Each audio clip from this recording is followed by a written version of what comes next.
And we are back. What's going on, ladies and gentlemen? Welcome back to Beyond the Nines. We've tried to do some videos. We've finally got the time to do some. And boy, oh boy, have we got a game to come on with. We've got Mark from It's 11. It's Heavy Jamie Vardy podcast. Mark, how you doing, mate? Been a bit better from a football front. It's a bit of a rough time at the minute, isn't it? Rough is definitely one way of looking at it. Definitely. Yeah. So thanks for coming on. And James, we've got you again. James, it's been a while since you come on. How you been? Yeah, not too bad. Football front, bit shit, but never mind.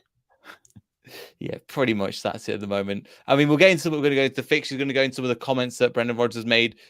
Again, he's upset a few people as well, which again we're going to get into. We're going to go through a bit of the finances as well that have come out of recent. I think that's probably the best place to start as well. So, again, I'm no financial expert, but some of the things that's been linked at the moment, well, some of the things that said again about us having, obviously the debt was wrote off, and then this year they've mentioned about. Let me get this back up on screen. But a £92 million loss at the moment, and it's kind of again it's 61. So it's got a bit of a big loss, Mark, but. I think it's just the way football's going, right? And even with the sale of Fofana, this just looks like this is the way the football is going. I mean, it is, but it's not sustainable, is it? Losing that amount of money in a year, and probably next year we won't see those figures because the Fofana money will be in there, and we haven't particularly bought against it. But you can see why we haven't been spending if that's the sort of losses that we're incurring. And of course, it stems from this massive wage bill, doesn't it? So, you look at the wage bill, 7th in the league for total wages spent, and that all adds into this. So too many mediocre players on too much of a high wage, a bit of a financial disaster. It is, and I think that's what we mentioned, James, in the summer, that there was going to be a lot of transfer, a lot of players in, players out. Now I think 8 players coming to the end of their contract 2023, and a few more in 2024. We'll probably get into some of those players mentioned in 2024. But again, there's going to be a massive. This summer is massive, depending on where Leicester City want to be in terms of the finances, but also in terms of what's actually going to come up around the corner. Yeah, I can see a total rebuild, if I'm perfectly honest. The way the team's going, some of them are getting a bit older. It's time to bring some younger talent in. Will Vardy be playing next season? I don't know. Perfectly honest, they'll probably have to sell a big asset in the summer to help them a little bit. With regards to the 90 million that we lost, I don't think it's as bad as it seems because you can offset a lot of that against FFP due to COVID. So I think big losses are not always a bad thing when you go through COVID because it can help us with FFP. But I think apart from that, we need to start thinking about the future rather than holding on to the past. Yeah, and we've got to be, again, we've been too nice, and that's the one things that we've touched on a little bit. I think over the last year or so, Mark, again, in terms of the players and even the performance of things, there's never been that kind of cutting edge and nastiness. We've seen it a little bit with aggression with Christensen, who's out injured, and again, he's still going to be injured for this game. But is this where we need to be a little bit more cutthroat? Because essentially we can't, that where we are at the moment is pretty unsustainable. On the pitch, you mean? Yeah. Yeah, totally. You look at the tackle that came in against us at Southampton. Any other team would have been surrounding the referee. Not that that's necessarily the right thing to do, but you want us to show some sort of bollocks, really, don't you, over the next couple of weeks, and really show that we've got the mettle to pull away from this, because soft sides get relegated, in my opinion. We're the softest of the bunch at the moment, so absolutely we need to show a little bit of mettle. Yeah, and we definitely do, because again, now we're coming into the last part of the season, but really the final third, 25 games played, we are sitting right in that position, 15th, which again, what's fortunate, James, again, looking at, me about a bit of a bright side, that we're not the only ones. There's a gap, but it could potentially open up we've got quite a few teams in that position, but pretty much up to Crystal Palace, I'd say 12 downwards are all pretty much in a relegation scrap, which is good for us. However, we just need to climb up this table as soon as possible. But we've been saying that for the past, 3 or 4 months at minimum?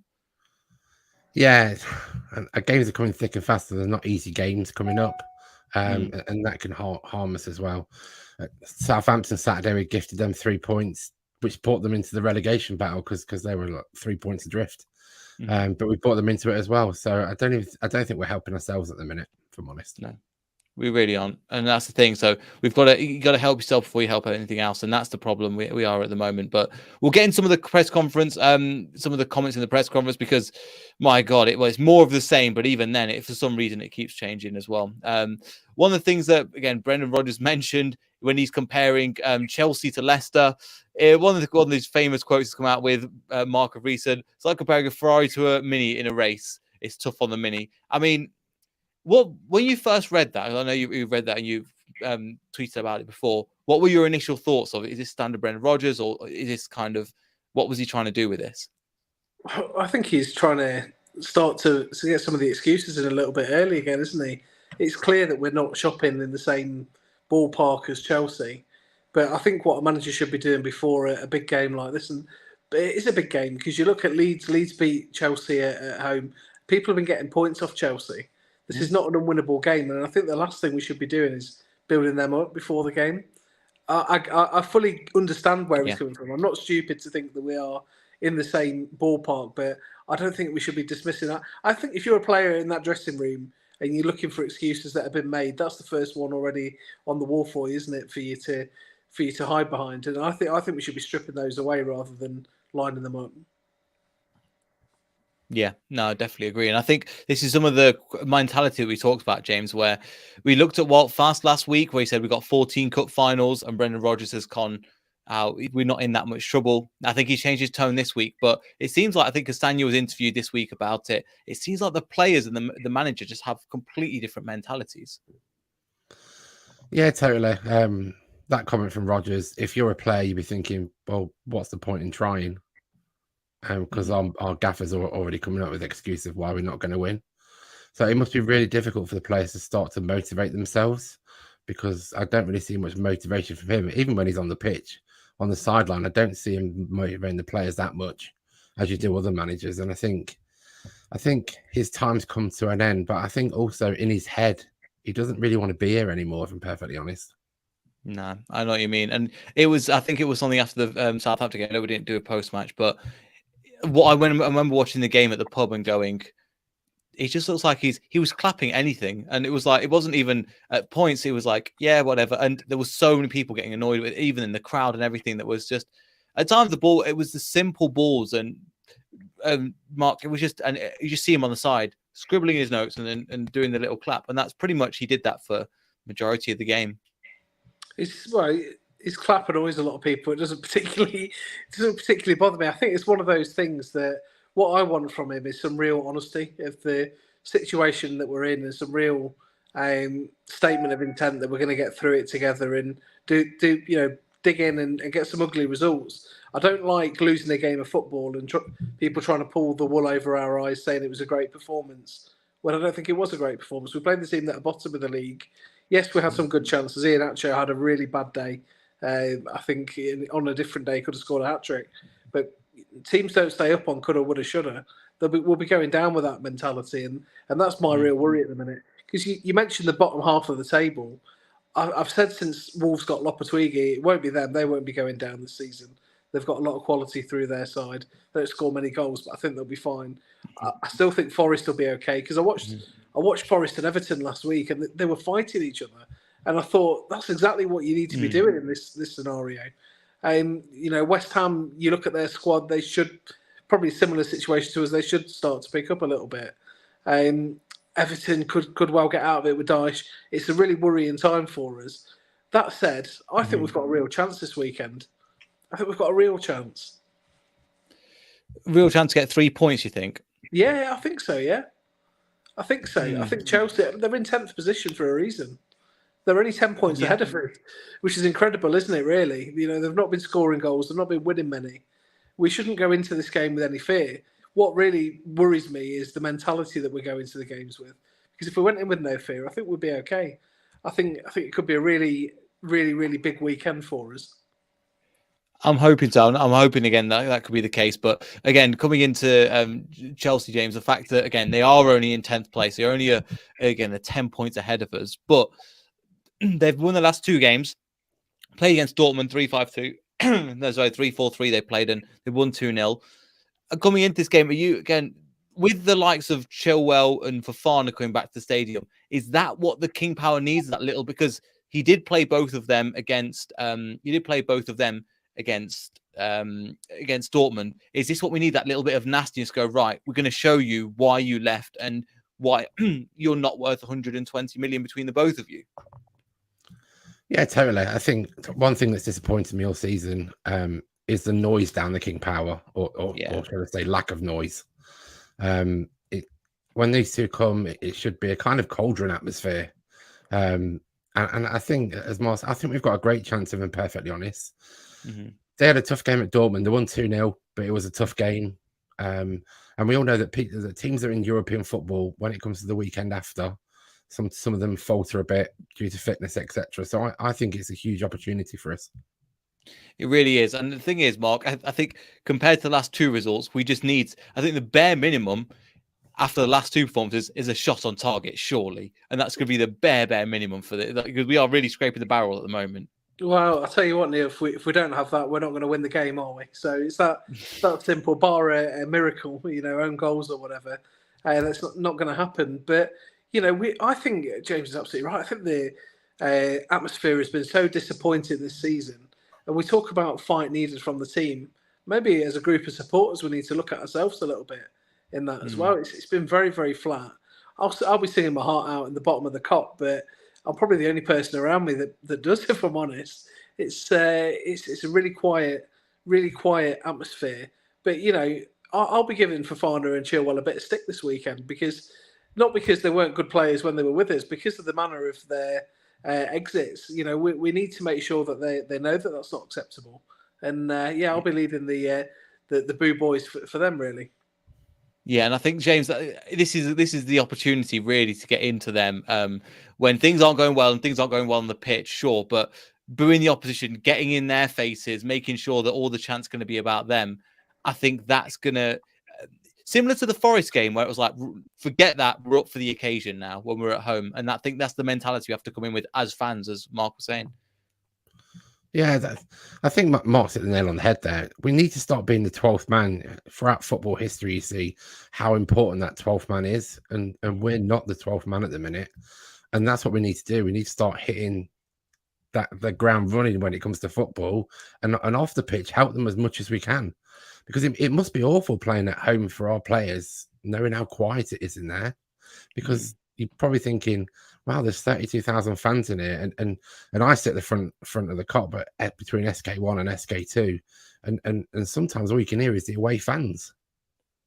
Yeah, it isn't good enough. And there's a point to be made about, well, you have to get inspired by a thing on the pitch, but it needs to be something. And at times, it just seems like people are sitting, lost faith. It's just kind of not even lost faith, just not even disappointed, just silent. And I think that's the case, Mark. At times I'm going down, I'm like, can somebody make any noise? And it has been truly disappointing at times. And it's almost like the goal is coming. And before, even if I remember even before where we'd go, and even if it's 1-1, it feels like, oh, game's over now.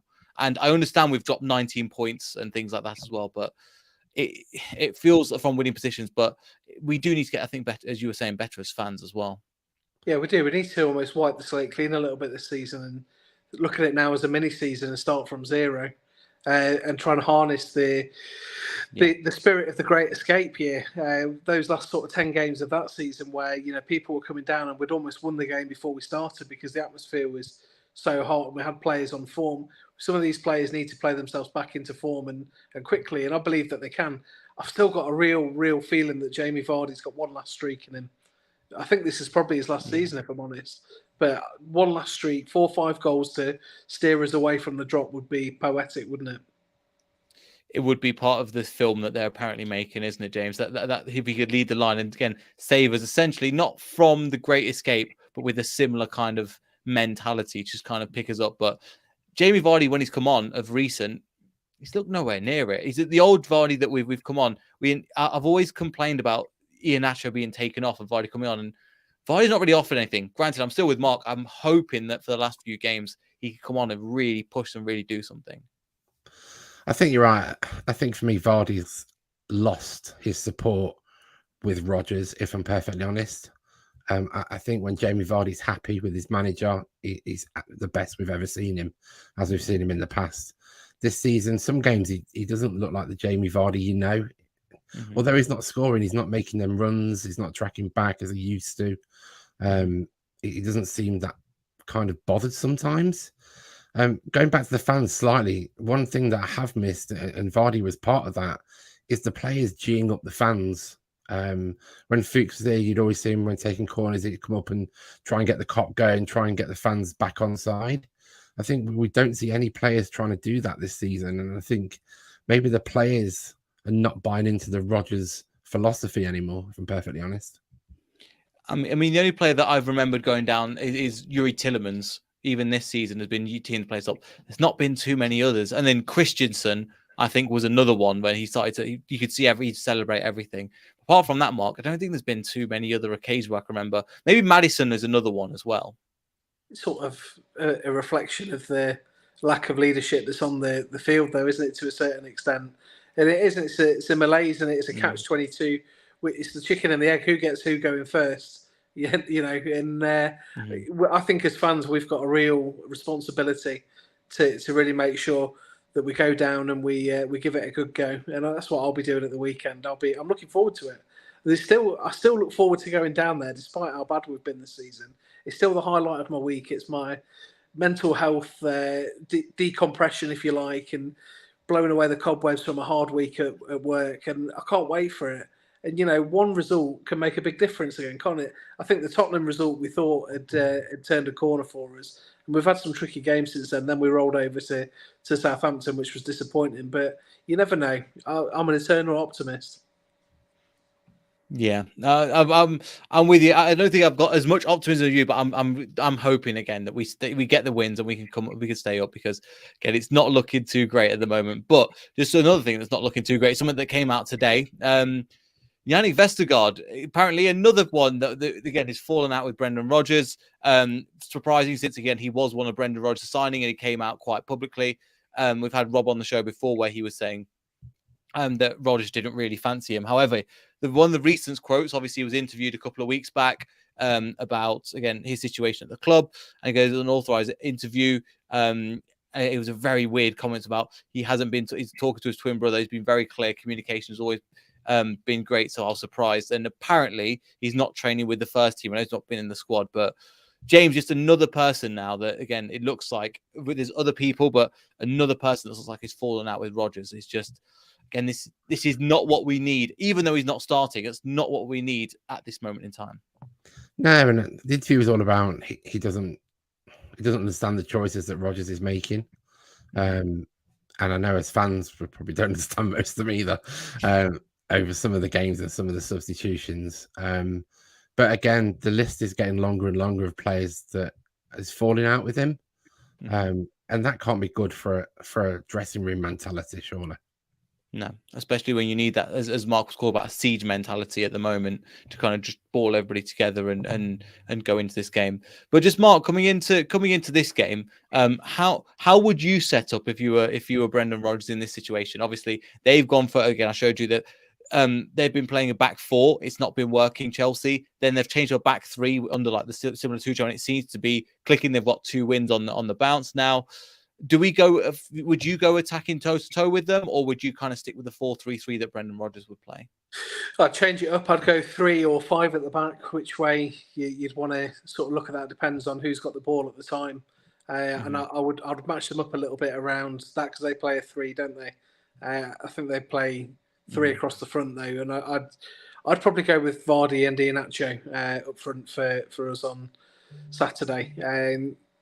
I know what we're saying about Vardy, and obviously I'm a little bit biased. My podcast is called "It's 11-7 for Jamie Vardy," so it tells you the sort of esteem that I hold him in. But I can't recall a lot of service that he's had this season, and so I don't think he's been missing many chances. I know Chelsea away was probably the one where he did miss quite a few. Newcastle in the cup, there was that real sitter, but he's coming on for half an hour and he's not getting a lot of chances. I'm worried about us defensively, so I think an extra centre back would make sense. Hopefully that'll be Johnny Evans. Now he's been declared fit for Northern Ireland. He seems to be like He seems to come back from the dead every time there's a Northern Irish squad announcement, doesn't he? And then in midfield, I'd probably go with Ndidi. And again, we're almost looking to play players back into form, which isn't ideal because normally you'd want them to sit out, like Maddison when he was out of form the season before last.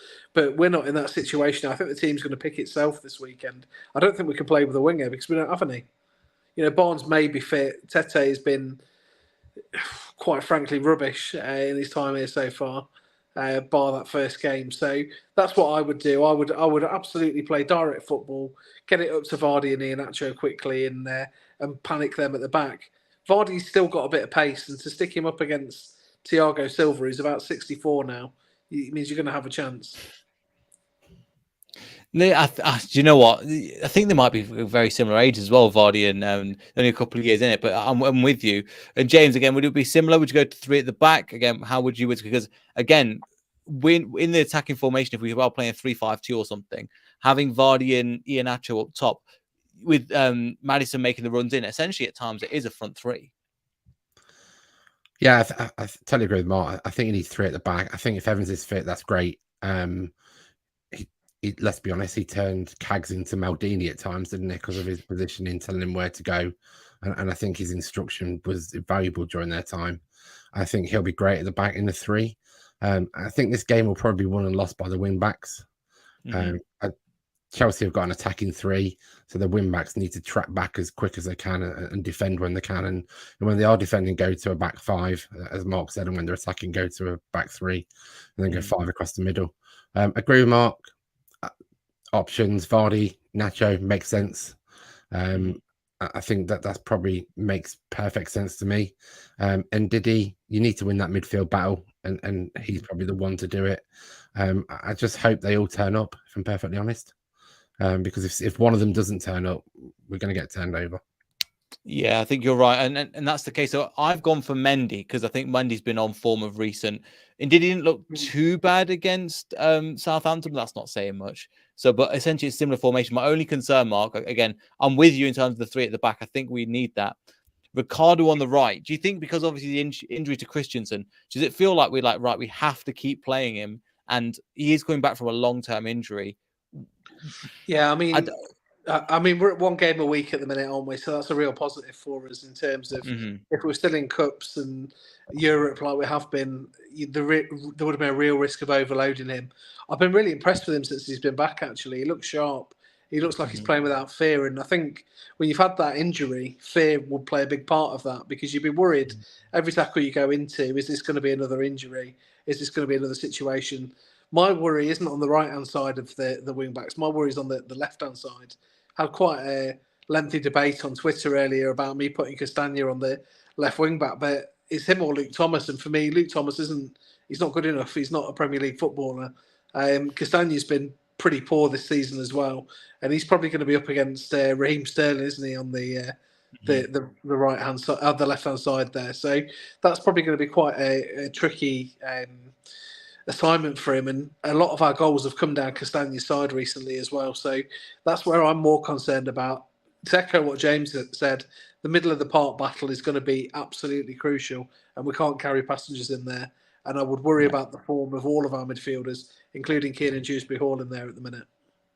That was going to be my next question about Kiernan Dewsbury-Hall. I mean, his levels have come down, James. This season, this time last season, he was absolutely undroppable, playing some phenomenal football. Do you think it's a case of he's just tired again? Because he's played pretty much every game he's been a part of, and we can't expect him just drag us through all the games. But of recent, his form hasn't been good. I'm not going to call him out as of yet, but it's not been the form that we know he can be. No, and you don't know why that's dropped. It could be something with the manager being played to play differently, because last season he came in kind of had a bit of a free role. I think this season Rodgers probably telling him to do things, and maybe that doesn't suit his game, and he's struggling a little bit. But I think he's good, and last season proved he is good. I think he's got talent there. We just need to coach him to being this player that we think he can be. Yeah, and I think we've seen as well. So let alone the players we think we can be, we've seen the level that he is at the moment, and it is going to be interesting how we're going to set up. But as you were saying, going to play at 3 at the back. Castagno is again a player that just keeps going and keeps going. I mean, I've put Sionchu in there, James. Is there any chance for anybody? Obviously, Yannick Vestergaard's definitely not going to play. But in that back three, I've gone for Fars, Suter, and Sionchu. Would that be the three, or would you put Johnny Evans back in there? Because he is, again, as Mark was saying, he is available for this game. I'd put Evans in there. Cags had a massive argument with Rodgers. Also signed pre-contract with Madrid. So I can't see him really being that bothered, if I'm honest. And he doesn't seem to train that well since he signed that pre-contract. So it's a difficult one for me. I'd probably go with Evans, use his experience. Okay. Play him through the middle or to the left, and then play Fast on the left. In the middle. Okay, then Fast on the left, and then Suter on the right. Yeah. And I think that's been one player at the Mark that we've had. You look at Harry Suter recent. What have you made of him? Because again, a lot of players haven't been that good, but considering he's just come back from an injury, he's jumped straight into the team, and he missed again that gilt edge opportunity to equalise at Southampton the last couple of minutes. What have you thought of him so far? I quite like him. I think he's good on the ball. He's slow, and our high line that we've got, I think he's quite slow. Him and Fast together are not a quick partnership. And then you put Johnny Evans into the mix there as well as a three. And what we can't do is bring them up to the halfway line and give all that space behind like we did against Southampton. That goal that we conceded, it's happened a couple of times, isn't it, where Suter stepped up and Fast has stepped back, and one of them's played someone on side, and that's exactly what happened. And if you're playing against Leicester at the minute, you'd be targeting our centre backs. I think Harry Suter will be a good player for Leicester. Yeah. I think he's been thrown into the lion's den a little bit this season, but I hope he comes out of it with a stronger character really, and takes the experience as a positive. But he was unlucky not to score in the last minute of the game. And again, if that's what you're relying on to get a goal or a point away at Southampton who are bottom, then you've got bigger problems than that miss, I think. But yeah, I quite like the guy. Yeah, I'm with you as well. And just James, we'll go at one question from Sam in the comments about what do you think of the future of Daka? Again, this season we thought he could step up a little bit more. We've not seen too much of him, but what have you thought of Daka in this season? And again, what are your thoughts on him? I think the problem with Leicester as a whole is we've only got one plan, if I'm perfectly honest. And it the formation kind of used to revolve around Vardy and the way Vardy played. And that's not Daka's forte. I think Daka will be good in the right formation, but I think he's basically a square peg in a round hole at the minute. I think he's being played a little bit out of position. If you saw, I can't remember who he played for before, but they played a different position. Yeah, Schultzberg. And how good he was then. I think played in the right position with the right formation around him, I think he'll be good. But now you've got to coach him to do a different kind of game, and that's not going to be quick. It's going to take a few seasons. So I think he will come good. I just think he's going to need a lot of time, and I don't think that's what we've got, if I'm honest. Not this season, no. Again, potentially next season, because I think it's just get to the end of next season and get on with it. But I know, Mark, you have to go. But yeah, feel free to plug away yourself. I'll leave the link to your channel, your Twitter and your podcast in the description. But feel free to plug away as well. Yeah, we're having a bit of a break at the minute. Actually, as a podcast, we've got some technical differences. No, we haven't. We're all still mates still. We're just having a bit of a break. The lads have gone in separate directions a bit at the minute. But we will be back soon. We've got a lot to discuss. So it's on Spotify. We've got 70 odd episodes on there already. Apple Podcasts, all the rest of it. Loads of interviews with ex-players, which is my favourite bits of the role, if you like. So give it a listen. Yeah, and thanks for having me this evening.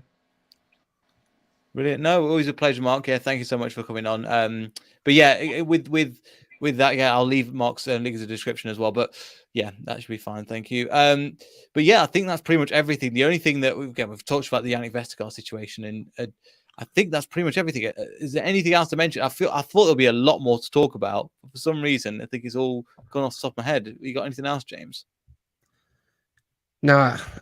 The only other thing I think we probably wanted to talk about was around things inside the club don't seem right. The way they're treating fans. It used to be such a family club.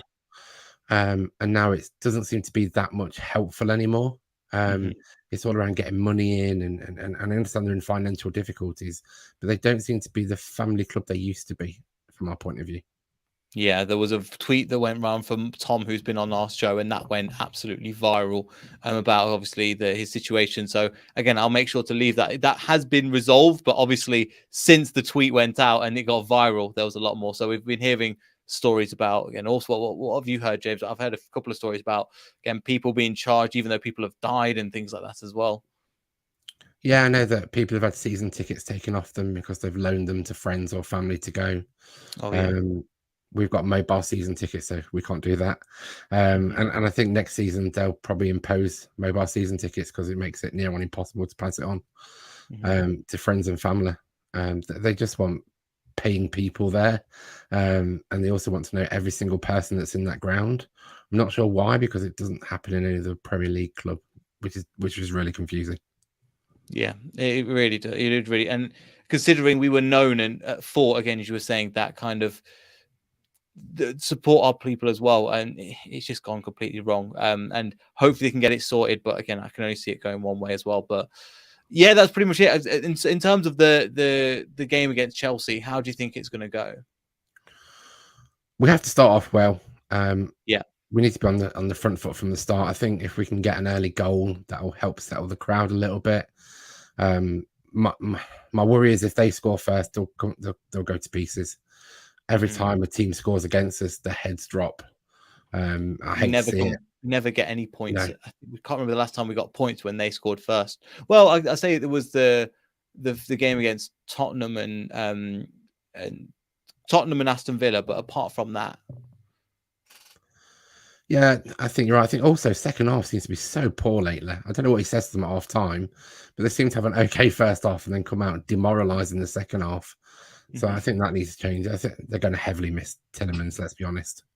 Yeah, they are. And considering Dennis Praet, well, the thing is, I think Dennis Praet can do a role. He's just a different player. And I think in that position, somebody like, it's a weird one because Dennis Praet, as much as, I think we've talked about this before, much as I like Dennis Praet, with Maddison, Dewsbury Hall and Mendy, I don't see where he really gets into that squad, even though I think he's a fantastic player.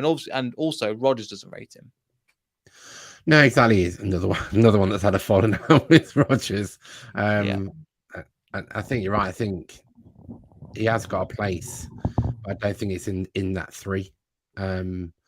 Which is why he's great as a sub. He can come and replace someone. But I think in that three, he doesn't get in that team at the minute. So I think it's difficult for him. And obviously in the summer, you can see him moving on as well, can't you? Yeah, there's going to be quite a few.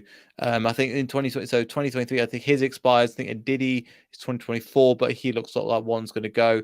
Then trying to think who else there is. I'm going blank now. Daniel Amate, another one. Napoli's Mendy, another one. Tielemans, another one. Missing any more? I'm probably missing a few more. Ryan Bertrand's another one. I'm thinking about outside the squad, but there's going to be a whole change in the summer. But some of the players been linked with have been eaten. I just saw recently as well, Alex Scott, who apparently we're a big fan of. John Percy's come out with something and said, listen, that Wolves are really interested in him, but it is going to be wholesale changes at the moment, and they're going to renew a bid for him as well. Yeah, what I find really strange, obviously we've got a 25-man squad and we've got 7 or 8 out of contract. There's been no extensions, which is really surprising as we're going into the middle of March, that there's been no extensions, and even fringe players that you might want for cover, they're not being extended. So I think unless they're going to rebuild the whole squad, I think that's really strange decisions, if I'm honest. It is a strange one, and considering that this time last year we had at least have a couple, but we will have to see again. There is a lot of change going to be happening in the summer, maybe even the manager as well, from the looks like it. But James, yeah, thank you for coming on. Appreciate you. We've got your Twitter down below, but feel free to plug away as well. No, Beyond the 90. Make sure you follow Neil and everything he's doing. We're back with the women soon, I believe. We're just trying to get some interviews sorted. Fair enough, no problem. Just a couple of things before we go. Again, big up to Doug. Thank you so much for tuning in, mate. And then Perez scored against Man United. So a little bit of a positive note to end on. Let's see. But yeah, thank you all for watching. Again, we won't be back for the live stream after the match. We'll be back on the Sunday. Make sure you like, subscribe, all that good stuff. And we'll see you all in the next video. So goodbye.